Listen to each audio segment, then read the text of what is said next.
what's going on YouTube? Just so you know, we're all filming this in one night. That's why we're still wearing the same shirt. So if you're gonna comment, go fuck yourself. All right. Anyways, great way to kick off the fucking episode. I thought so.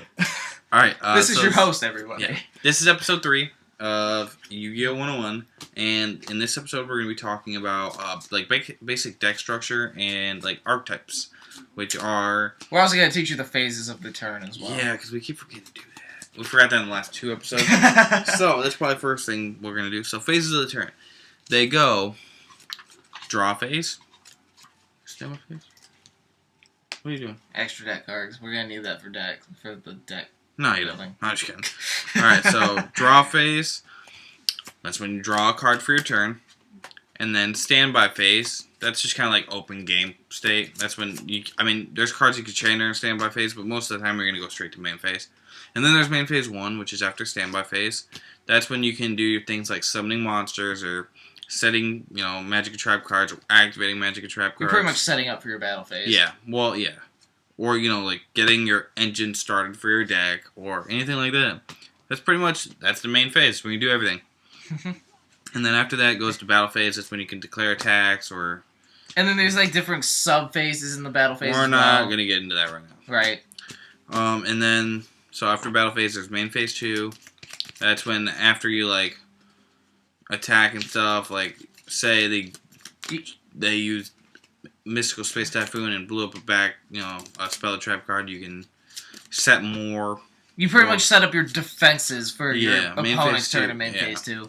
Like, after the battle phase, that's when you're like, alright, now I gotta set up a defense. Because I just set up my offense in main phase 1, main phase 2 is to set up your answers. Yeah, your defense, and then just making sure that you're protected and that you're not going to lose next turn. Don't get OTK'd like a bitch. And then it goes to end phase, is when you're telling your opponent that you're done, and then that's their turn to start. And then you repeat the process. Yep. Rank squash, repeat. Yep. Until you win. Because you're getting top of me and Chris. We're good at Yu-Gi-Oh! Except when you forget to activate Magician Circle. Don't watch his last video. Kind of cried like a little baby. Well, you say his last video, and this is episode 3, so my last video is... Don't watch his last... Fuck it. Yeah, it's going to be forever. Dark Magician Turbo versus Dark World. I fuck up. Pretty much it. He's a champion of misplays. Alright, so now we're going to talk about archetypes, which is like a specific type of like deck that flows together and like they're made to go together. Like for instance, let's go down here. Yeah, we can go down now. For instance, that's a mermail. Alright, so these are our mermails. This is one of the like higher tier decks in the game right now. But what about them Noble Knights? Don't worry about that. Or I guess you can do that too. They're bad. Don't run these. So mermails, they're all fish and aqua and water related and all that jazz. Sea serpent. Yeah, and they also work really well with the Atlantean engine, which these cards, their effects activate by like the mermail's effects by like activating a water monster's effects, so they work really well together.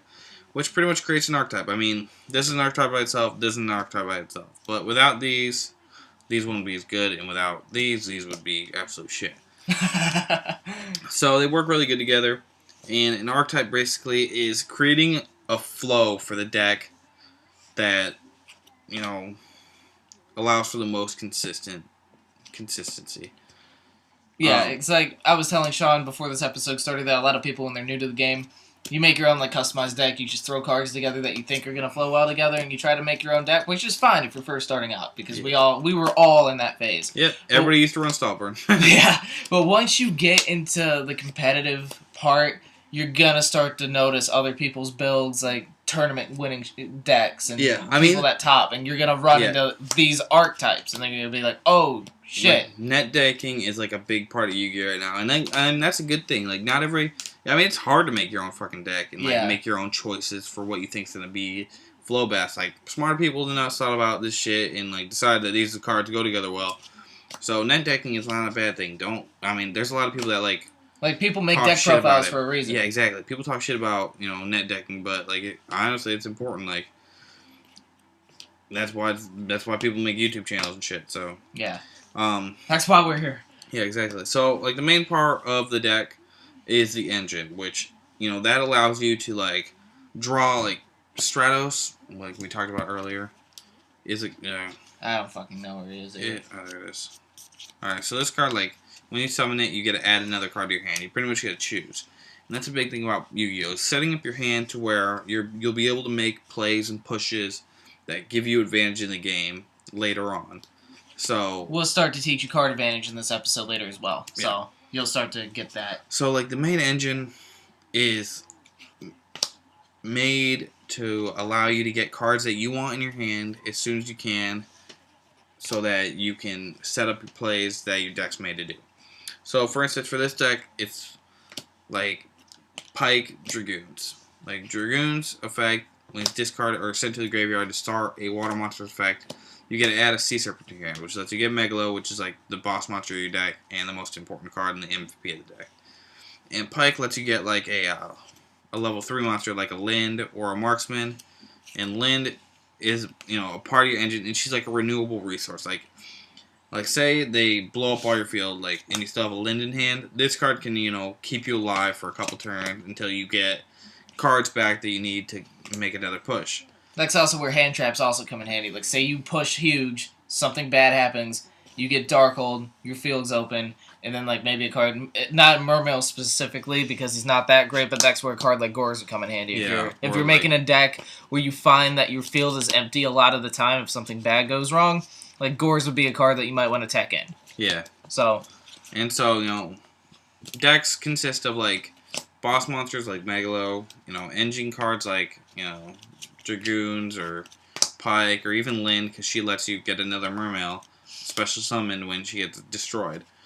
And so, there's cards like she's kind of like a problem solver, or she's a problem card for the opponent. They don't want to blow this up because they don't want you to get out a card like Megalo or Pike or anything like that. They would rather just her sit there, and then they have to play around her, so it's really annoying for them. And then there's like your answer cards like Marksman and Heavy Infantry. These cards blow up cards on the field when they're sent to the graveyard to start a water monster. So, like, you can discard them both, like, to special summon like a Megalo, and blow up cards on the field, so that your opponent can't, use them against you. And then, it allows you to have easier access to life point damage if, you clear out all their monsters in back row. And then there's, like, your trap cards, like, that just, like, this card is so versatile. Like, you can bring out a Lind with it, and then they can't get through it because you get another monster, or you can bring out a Megalo, and then, like, it might be too much of attack for them to get past, or you can bring out, Pike, and then you can discard a Heavy Infantry to blow up their monster that they were attacking with. Like, it's just so versatile, and those are cards that, like, keep you alive and allow you to, set up your card advantage and not, lose because they have just bigger monsters on the field. They're problem solvers. And now Chris wants to talk about his prophecy being a little baby over here. Yeah, because he's talking about engines and whatnot, and a really good example for engines is cards like these. The spellbook, the entire spellbook deck is just a whole big, huge engine. Right. It allows you to have whatever card in your hand you want. This is where card advantage is actually going to come in. Like how we said we were going to teach you card advantage, and how we use Stratos as an advantage earlier to search. Cards like Magician of Prophecy. When you're making a deck, you want to have something to add to your consistency. So, like, Magician of Prophecy, you could search for any spellbook card, which is, like, cards like these. Spellbook spell card, sorry. And add it to your hand. So, which makes, I call him Blue Man for a nickname. It's so quicker. Blue Man is really good. He's like a Stratos. You want engine cards like him. Anything that searches for a card out of your deck for your specific archetype. It's super good because you're getting rid of cards in your deck that you don't want to draw later. And you're getting specific cards in your hand that can help you, like, answer problems. Like, right. That's the biggest thing. And we'll go into answer problems later. Answering problems later.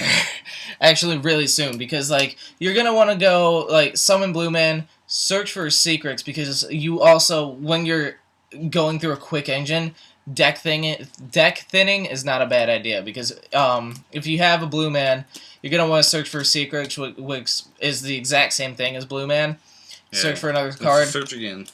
Let you search again, and then you can play like Master, Spellbook of the Master. And what this is you can reveal a Spellbook spell card in your hand to copy one normal spell card, like we talked to you guys earlier. See how it doesn't have a symbol.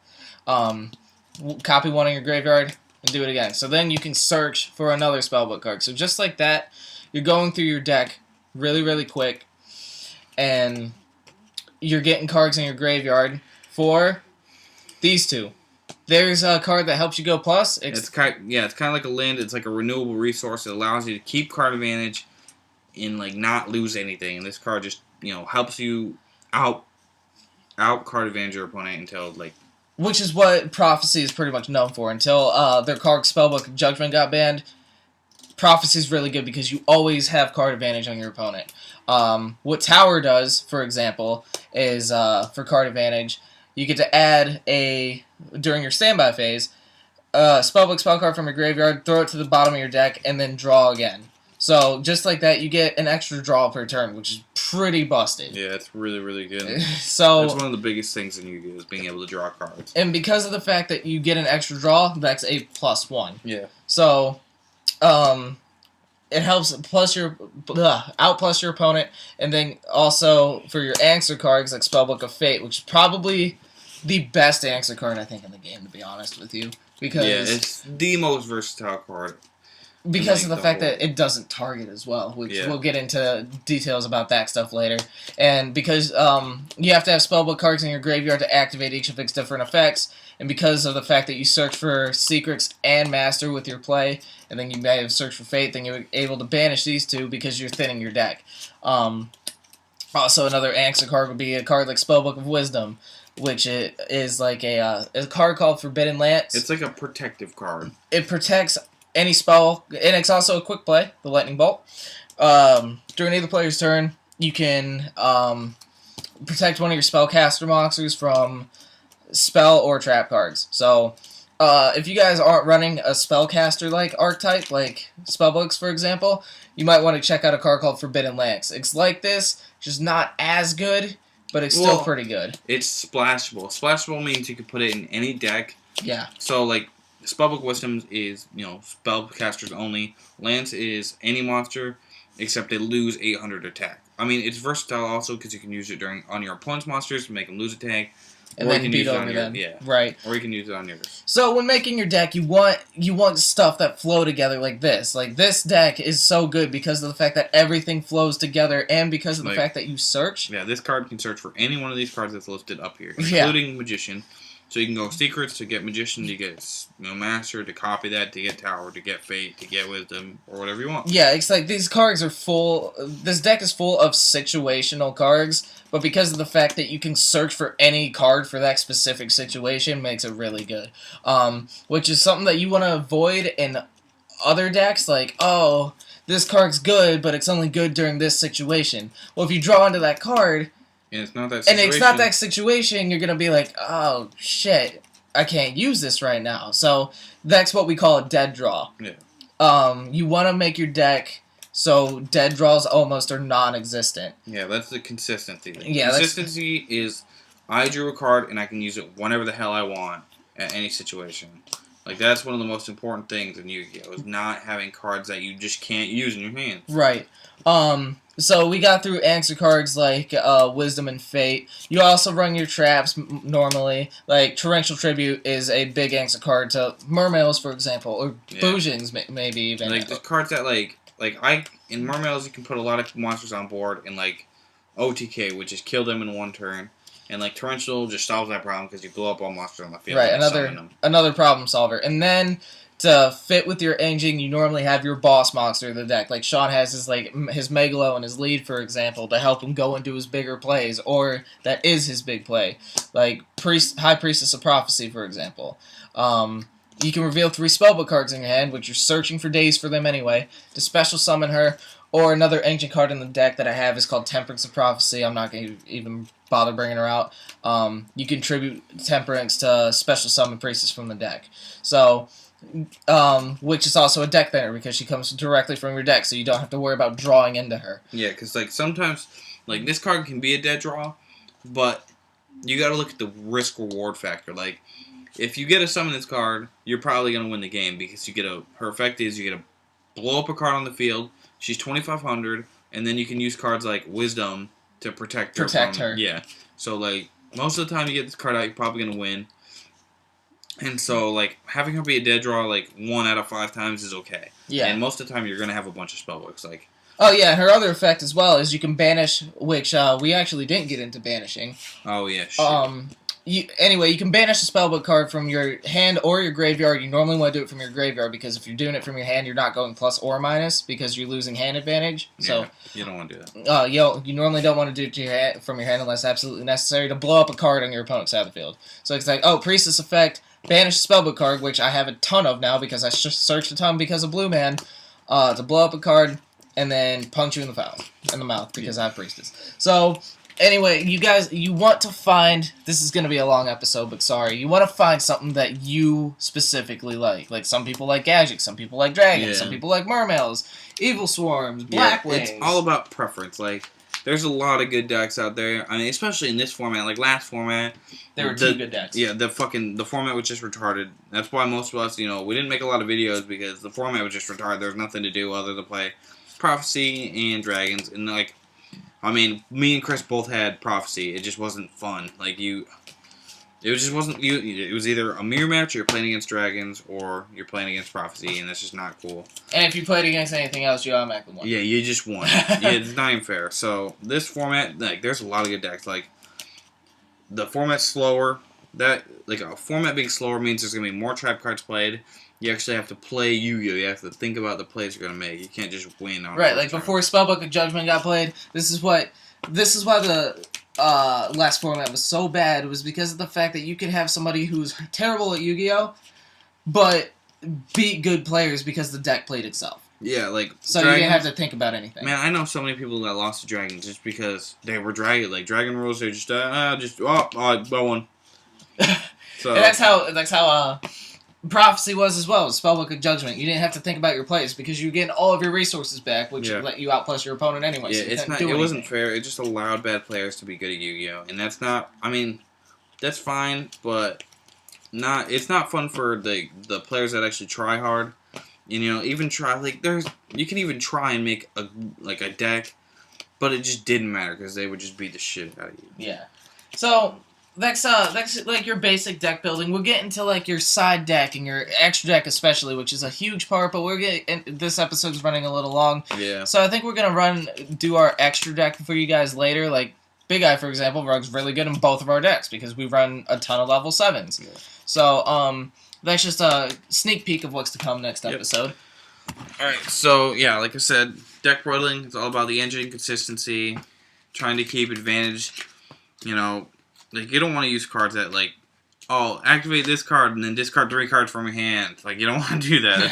That's not good. You don't want to use Lead unless you don't draw him. Alright, so I think that's everything for this episode, guys. Like I said, we're going to talk about, like, more advanced deck building and, like, side deck choices and extra deck choices and, like, what to do and, whatever.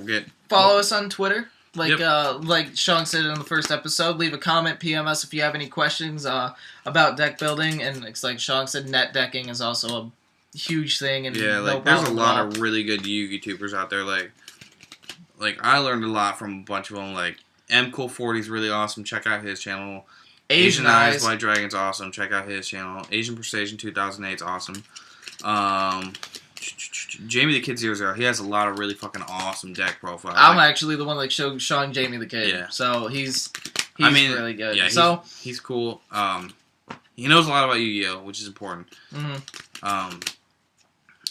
He's got a lot of really good cards. So. But yeah, comment, PM us, mention us on Twitter. If we don't follow you, we won't get the mention notification, but if we do look at our mentions and we see it, so sorry if we don't reply, but commenting and PMing us is definitely a way to get the fastest reply from us. So, do that, and we will answer any questions, as always, and our Twitter information will be in the description below. Yep, and then, if you want these videos to keep going, like them, because, that's important to us. We like likes. We like probably more than anything. I like comments actually a lot too. I love comments more than anything. So the likes are definitely helpful. Yeah, and we like knowing your guys' feedback. Like if you think there's any way to improve the channel or improve the videos, let us know. You know, if they want to, like, if you want to see certain deck profiles, like, we can try and get our hands on cards. Like, we have quite a few cards combined, so yeah, like we can try and make deck profiles for you guys too. Like, if there's anything you guys want to see, just let us know. We can make them happen or something like that. So, and we can always do it on like DN or something if we can't get the cards. So, right. like, there's always a way to make it happen. So, yep. We'll see you guys next time. Peace. Next time on Yu-Gi-Oh! 101. Sean and Chris take you into the extra deck with more deck building techniques, with synchro summons, fusion summons, and Xyz monsters. So stay tuned next Wednesday for episode 4 of Yu-Gi-Oh! 101.